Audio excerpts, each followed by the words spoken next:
Každý správnej panelák má kolem stovky bytů a v tom každém bytě aspoň jeden pokoj hitů.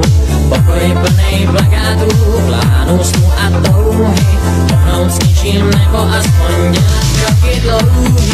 Obejváku rodiče si uši zaspávaní, křičí slunko, zblázíme se a hned je to v háji. Pokojíku dvakrát jeden, kde je dlouhá chvíle, lezou na nás myšlenky a hrajou plný síle.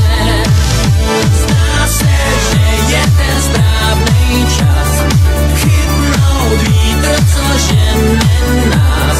Zkuste nás jednou vážně brát, my už máme svůj jízdní řád. Zkuste nás aspoň chvíli brát, to vás nemůže tak moc stát.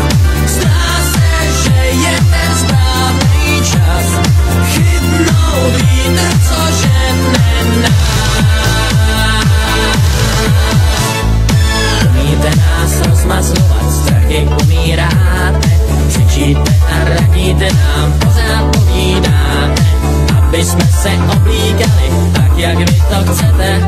My jdem přece po tý samý cestě, co vy jdete. Když to jde tak z manérů, nás klidně vysekáte.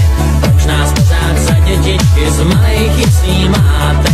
Sami víte, jak je krásný žít si podle svýho. Věřte nám a vymyslíme něco senzačního. Zdá se, že je ten správnej čas